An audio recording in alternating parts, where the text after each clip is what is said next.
अस्सलामुअलैकुम। तौलीदी निज़ाम और बेऔलादी के सिलसिले के दूसरे लेक्चर के साथ हाशिम गिलानी हाजिर है। अस्सलामुअलैकुम।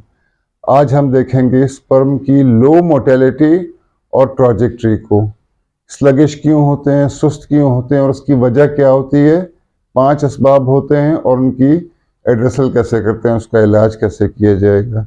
तो सबसे पहले तो हम कुछ आदाद शुमार देखते हैं जो कि WHO के हैं। वो कहते हैं जनाब अली 40% से कम 40% आपके मोटाइल होने चाहिए जो कि मोटेलिटी की तरफ मतलब चलते हों। अब मोटेलिटी को पहले एक्सप्लेन करना ज़रूरी है, उसके बाद ही लो मोटेलिटी को हम देख सकेंगे।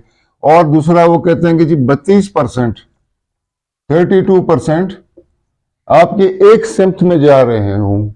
अब सबसे पहले तो मुझे खैर इससे थोड़ा सा इख्तिलाफ है, क्योंकि ये सब एवरेजेस पे चलता है सारा सिस्टम, ये स्टेटिस्टिक्स होते हैं। और 32% पे भी थोड़ा सा इख्तिलाफ होगा, क्योंकि आप अगर बाउंड्री लाइन को ही करीब कर देंगे तो हर बाल पे चौका ही लगना है, फिर तो ऐसा होता नहीं है नॉर्मल लाइफ में। अब इसको देखते हैं जनाब अली। सबसे पहली चीज इसको एड्रेस करते हैं कि इनकी जो किस सिम्त में चल रही हैं। उसके लिए पहले मैंने अर्ज किया था कि जो हेड होता है उसके अंदर एक ये एक्रोसोमल हेड होता है, ये इसके अंदर एक सेंस होती है, खास किस्म की सूंघने की एक हिस्स होती है। ये फॉलो करता है फेरोमोन्स को। अब 2 फिलोपियन ट्यूब्स हैं, ये दाएं की तरफ जाए या बाएं तरफ जाए, इसका फैसला ये सूंघ के एक किस्म का सूंघने की हिस्स होती है, उससे ही ये फैसला कर पाता है कि यार लेफ्ट को जाना है, क्योंकि वहां से स्मेल आ रही है या एक स्मेल किस्म की चीज, फेरोमोन्स होते हैं, ये उसको फॉलो करता है। और उसके लिए फिर जिंक, पिछले लेक्चर में भी 2 ही चीजें बताई थी, इसमें भी 2 ही चीजें वही बार बार रिपीट होती रहेंगी। उनमें से एक जिंक है और एक है आपका फ्रुक्टोज। अब इसकी बनावट पे जब जाएंगे तो आपको बताऊंगा 2 एक चीजें और भी हैं बहुत इंपॉर्टेंट। तो अगर आपकी जिंक की डेफिशिएंसी होगी जिस्म में, तो वैसे ही आपको जो फ्लू हो जाता है तो आपकी सूंघने की हिस्स वगैरह चली जाती है। इंसान में तो ये तो है ही हेप्लॉइड जानदार है। दूसरा हम आते हैं 40% आपके नॉर्मल मोटाइल होने चाहिए। नॉर्मल मोटाइल का मतलब है कि इसकी जो स्पीड है वो भी खास होगी, तो वो उस एवरेज को हम मान लेते हैं, क्योंकि उसको माइक्रोस्कोप की प्लेट पे देखना ज़रा मुश्किल होता है। तो वो इन्हीं के आदाद शुमार को हम मान लेते हैं कि 3 मिलीमीटर पर मिनट के हिसाब से, तो ये एजाइल कहलाएगा, तेज है ये, ठीक है जी। अभी एजिलिटी में अब 5 फैक्टर्स इन्वॉल्व होते हैं, उसकी तेजी में या उसकी स्लगिशनेस में, तो उसको अब एड्रेस करते हैं हम लोग। इसको अब छोड़ देते हैं कुछ देर के लिए, क्योंकि इससे ज्यादा होना चाहिए मेरे ख्याल से, शायद आप भी इत्तेफाक करते हो। अच्छा, हेड के पीछे 2 चीजें बताई थी कि सेंट्रियोल होता है हेड के अंदर, एक प्रॉक्सिमल सेंट्रियोल होता है और एक डिस्टल सेंट्रियोल होता है। तो जो हेड की तरफ का है प्रॉक्सिमल, उसका काम तो बाद में शुरू होगा। डिस्टल वाले ने टेल बनाई है, इसमें 2 ही मोटेलिटी के हवाले से 2 ही चीजें जो है ना वो इंपॉर्टेंट है। एक इसका नेक रीजन मिड पीस और इसका प्रिंसिपल पीस टेल का। टेल बहुत ही कॉम्प्लेक्स है, 1000 से ऊपर उसके अंदर प्रोटीन्स इस्तेमाल हुए होते हैं। अच्छा, बेसिकली तो आपका जो सेल होता है ये बना होता है, ज्यादातर पानी होता है और दीगर क्या चीजें होती हैं इसके अंदर, कुछ न्यूट्रिएंट्स होते हैं, जिसमें से ट्रेस मिनरल के अंदर आपका कैल्शियम बड़ा इंपॉर्टेंट है। क्योंकि कैल्शियम अगर सही जगह पे ना हो, कैल्शियम के बड़े मसले हैं पाकिस्तान में। इन्फ्लेमेशन के लिए ये एक अल्कलाइन मेटल है, जहां इन्फ्लेमेशन होती है वहां चला जाता है, जहां जरूरत होती है वहां नहीं होता। और जिंक में हमारी खुराक पहले ही डेफिशिएंट है। तो इसका ये जो आपका मिड पीस होता है इसके नेक रीजन के पीछे, उसके अंदर ये लगे होते हैं जनाब माइटोकॉन्ड्रिया, यहां से पावर जनरेट होती है। सादा अल्फाज में माइटोकॉन्ड्रिया को हम पूरी तफसील से देखेंगे। इसके अंदर जनरेट होती कैसे है, A P T P 3 phosphate होते हैं एडेनोसिन के साथ, और उनको काटता है एक खास किस्म का एंजाइम। इस एंजाइम को, ये कैंची टाइप का एंजाइम लगा लें आप, ये जो है इसको एटीपेज कहते हैं। तो ये जब डाइफॉस्फेट दो फास्फोरसेस में तब्दील कर देता है, दो फास्फेट्स इसके साथ रह जाते हैं और एक फास्फेट रेडिकल को जब ये रिलीज कर देता है तो प्रोड्यूस होती है एनर्जी, जो कि इसके ऊपर इसी तरह फ्लो करती है। इसकी खास अरेंजमेंट है। इनके नामों पे मत जाएं, ये मॉन्शट कहलाता है, ये जो शीट है।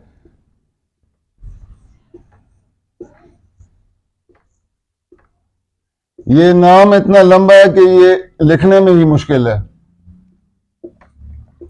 इसको याद करने की जरूरत नहीं है। जो स्पाइरल अरेंजमेंट है इसके लिए भी एक अजीब सा नाम रखा हुआ है, नेबनकर्न, उसको भी याद करने की जरूरत नहीं है।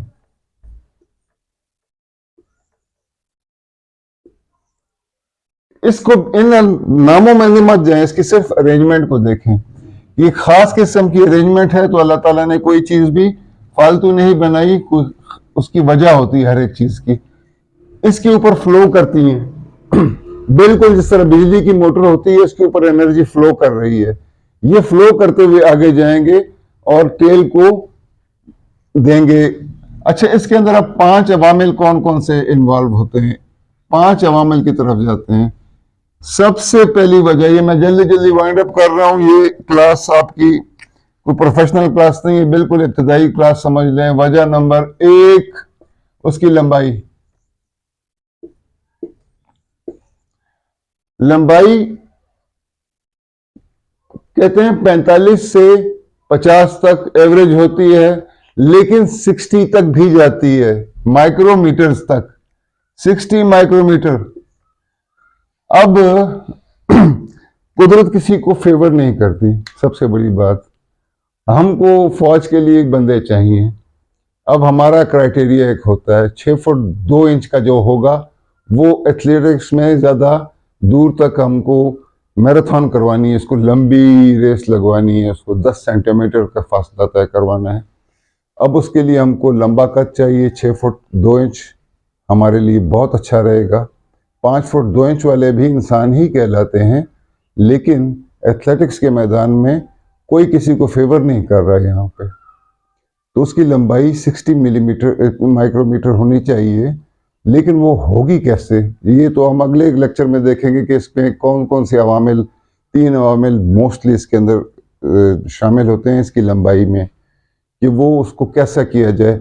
लेकिन आप अंदाज़ा लगा लें कि अगर आदमी की टांगें लंबी हैं तो वो दूर तक जाएगा, बहुत दूर तक जाएगा, जबकि छोटी टांगों वाले का जोर ज़्यादा लगेगा लेकिन फासला कम तय करेगा। उसके लिए क्या क्या अवामिल इसके अंदर इस्तेमाल होते हैं? सबसे पहले तो तंदुरुस्त इंसान होना चाहिए, नंबर 2 उसकी खुराक बैलेंस्ड होनी चाहिए ऑफ कोर्स, और नंबर 3 असल चीज़ ब्लॉकेज जब ना हो तो तभी न्यूट्रिशन पहुंचेगी। तो उसकी जो लंबाई है वो 60 माइक्रोमीटर कम अज कम होनी चाहिए। आपके मतलब कम अज कम वाली बात तो हम नहीं करेंगे, लेकिन ज्यादा हो तो वो उसको बहुत फायदा देगा मोर्टेलिटी में, उसको स्पीड में अच्छा रहेगी उसके लिए लंबाई। तो ये एक फैक्टर हो गया। दूसरी चीज इसके अंदर क्या होती है, 5 से लेकर 25 तक इसके अंदर कैलोरीज होती हैं। 5 कैलोरीज से लेकर, किलो कैलोरीज की बात नहीं हो रही, 25 कैलोरीज की बात हो रही है।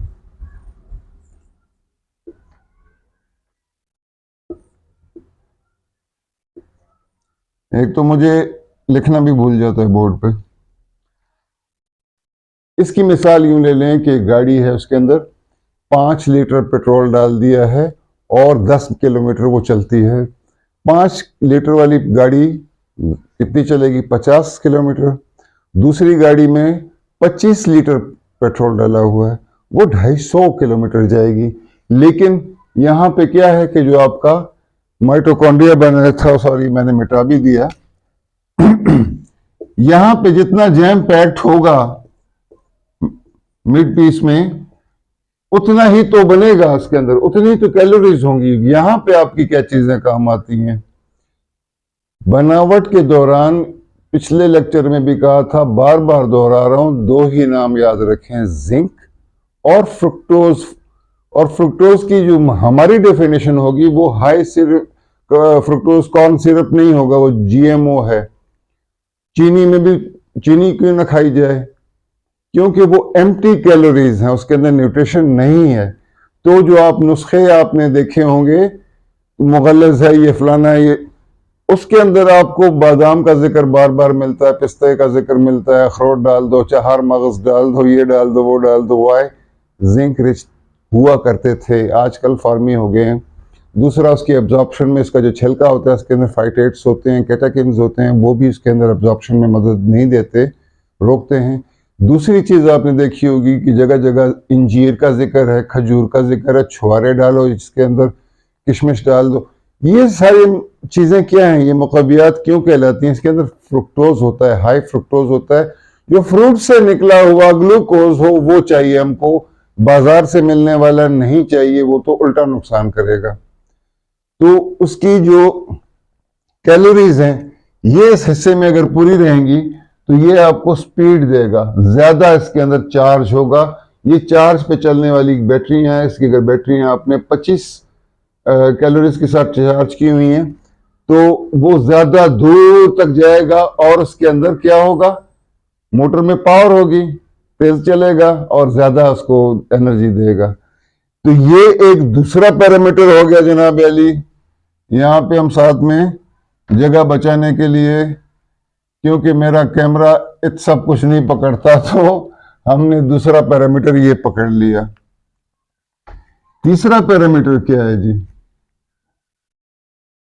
यही फ्रुक्टोज जो है ना, यहाँ पे एटीपी और ज्यादा होगा, एटीपेज भी ज्यादा होगा, दूसरे एंजाइम्स भी ज्यादा होंगे। तो फ्रुक्टोज बेसिक वो खुराक है, न्यूट्रिशन है जो कि वो ये इस्तेमाल करता है। और साथ में ट्रेस जो मिनरल्स हैं आपके, जिंक हो गया, ऑल इंपॉर्टेंट चीज है आजकल तो। स्पेशली आयरन इतना इंपॉर्टेंट नहीं जितना जिंक इंपॉर्टेंट है। दूसरी चीज हो गई आपका कैल्शियम, वो फ्लो के लिए जरूरी होता है। समझ लें इस स्टेज पे इतना ही समझ लें कि बस ये जरूरी है फ्लो के लिए आपकी एनर्जी की।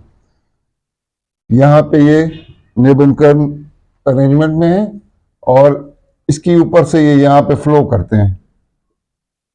समझ लें ये इलेक्ट्रॉन्स हैं आपके, इलेक्ट्रॉन्स ही समझ लें इसको।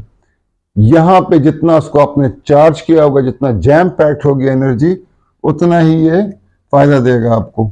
अब आते हैं जनाब अली तीसरी चीज पर, तेजाबियत।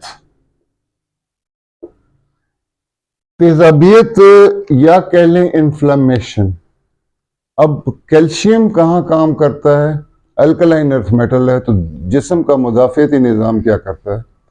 जहां जहां इन्फ्लेमेशन होती है वहां वहां ये पहुंच जाता है। जिस्म में देखें आपके गुर्दों में पथरियां बन जाती हैं, यूरेट्स बन जाते हैं, कैल्शियम के ऑक्जिलेट्स बन जाते हैं, आपके प्लाक्स बन जाते हैं दिल के अंदर शरियानों में, और दूसरी आपका हाई ब्लड प्रेशर रहने लगता है। आपको 100 मसले होते हैं, फिब्रॉइड्स होते हैं यूट्रस में, जहां होना चाहिए मसल्स में और हड्डियों में, वहीं पे ये कैल्शियम नहीं होता।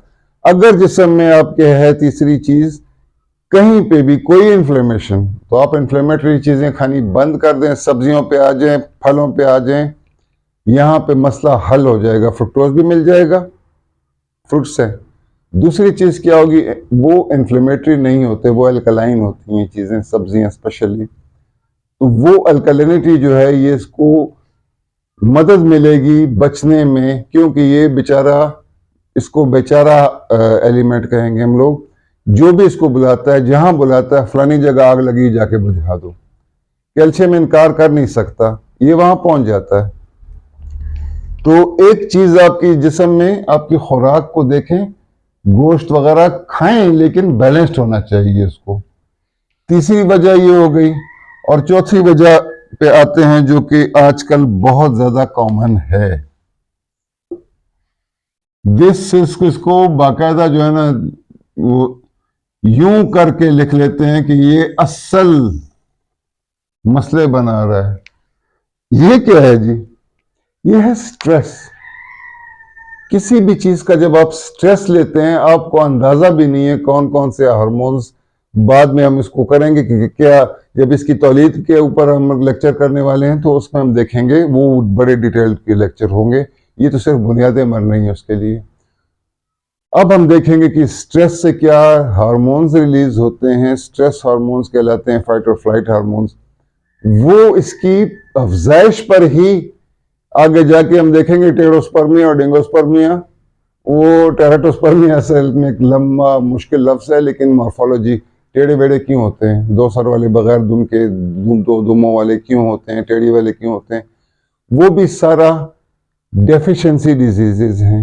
चीज़ पहुंच नहीं रही, खुराक उसको मिल नहीं रही।